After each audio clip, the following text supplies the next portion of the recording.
Hi, I'm Claudia Brown Coulter with Pivotal Peace. I'm your go-to mediator for navigating divorce while parenting children with special needs. I'm also a legal document assistant, LDA, based in the greater Los Angeles area.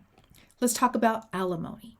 So first of all, in California, we no longer call it alimony. We call it spousal support. And secondly, ain't nobody want to pay it. And those people who get it, they don't want it to end, right? Okay, these are common things. But this is a divorced world, right? You got to do things you don't want to do. So let's kind of talk around some of the misconceptions around spousal support and what you can expect. First of all, there's no such thing. Let me rephrase that. There's a myth that if you've been married for 10 years or more, then you get automatic spousal support for life. No. Okay?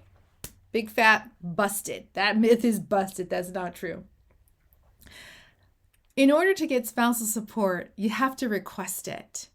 And whether you request it or not, when you finish, you can request on the petition or in the response. But when you get to the final paperwork, you have to address it again.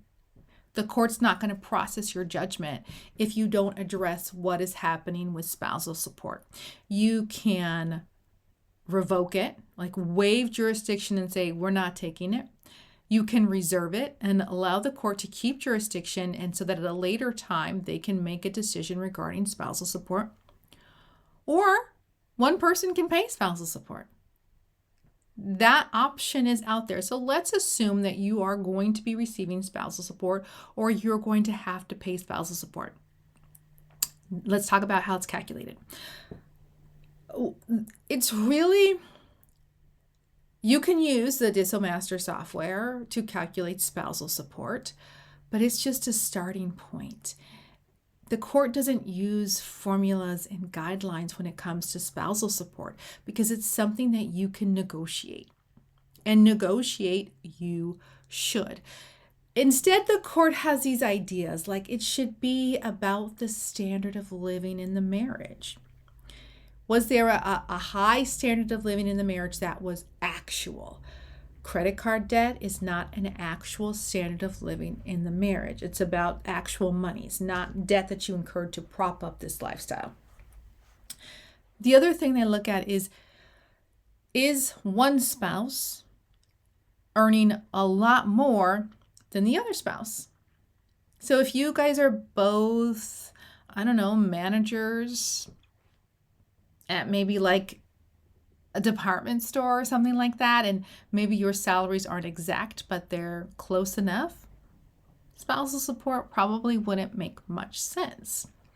But if one of you is a stay-at-home parent, or one of you has a part-time job and the other one is an executive or is really great at sales and has a great sales career, if you had a high standard of living in the marriage, that spousal support, you might have to pay some spousal support.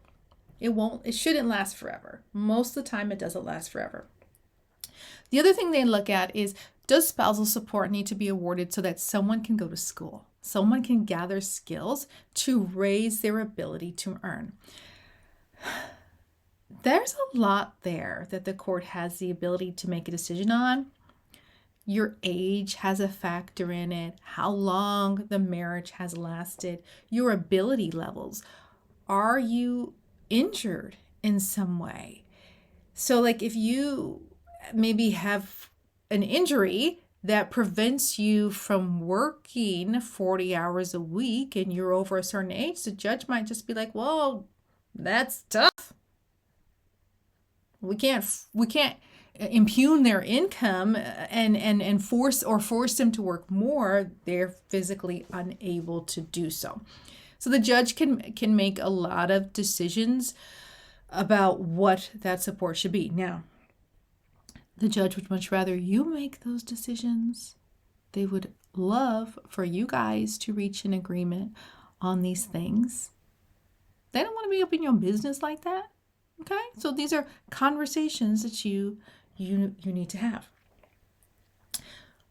So let me explain the difference between temporary support and permanent support. They don't mean what you think that they mean. It doesn't mean just for a little bit of time and forever. Temporary support means during the divorce. If you're now, most of the people who work with me, their divorce doesn't drag on. They start the divorce, they're done in a couple of months, they're just waiting for the judgment to come in so that within the 6 months they're divorced. But for some people, their divorce drags on and on and on. And if the divorce drags on 2-3 years and they can't support themselves, they're going to need some sort of temporary support.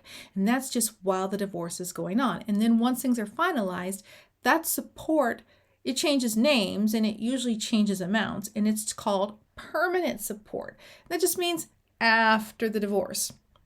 Usually, permanent support is 10 to 20% less than that temporary support.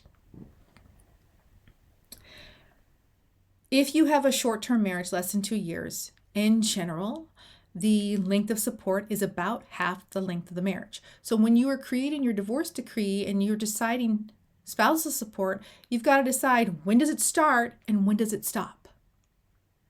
Should have an end date. And then, is it modifiable or non-modifiable? If you are the support payer and you lose your job, if it's modifiable, you can go to court and say, hey, I lost my job. I need you to modify this support amount because I can't pay this. If the same thing happens to you and it's non-modifiable, it doesn't matter if you lost your job or not, you still got to pay that. If you're in a long-term marriage, it probably is still a good idea to come up with an end date. When does support end? That's helpful for both of you. If you're paying support, you know when this obligation is over. If you're the one receiving support, then you know when your runway is out. So you can begin to make plans of, what am I going to do with this money? And I understand that you need the money to live, but ideally the goal should be to not need the money. Because it's, except in rare instances, it's not going to be awarded for life.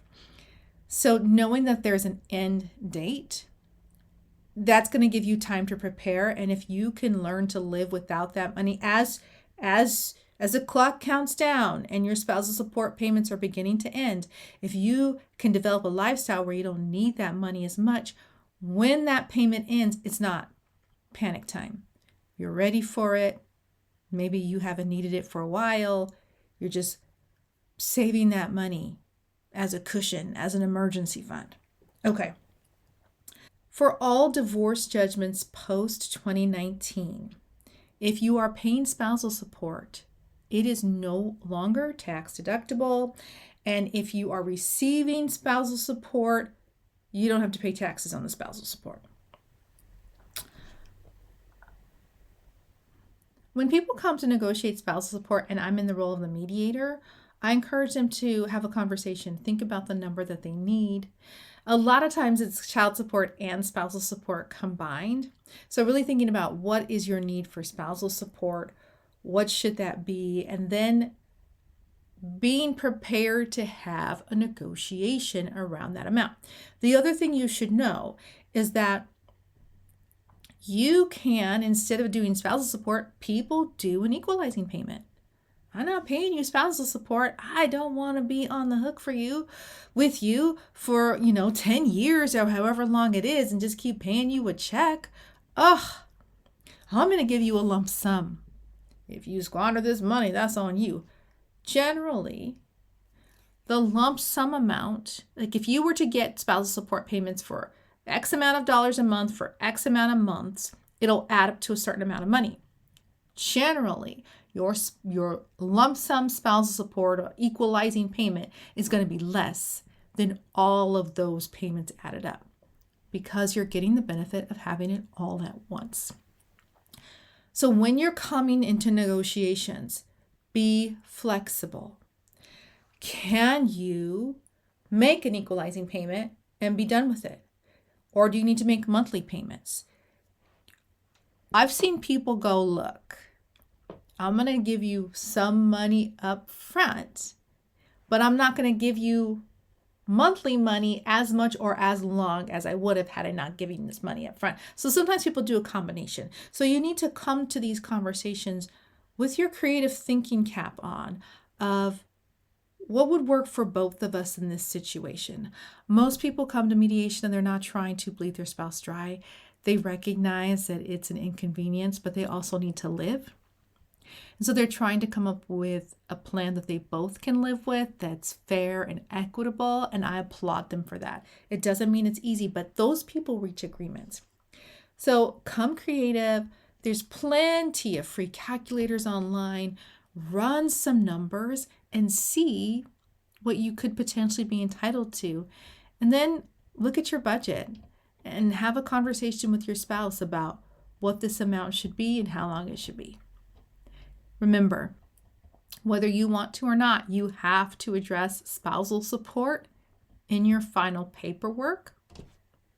So have a conversation, get things out in the open. There'll be less bitterness and resentment in the future.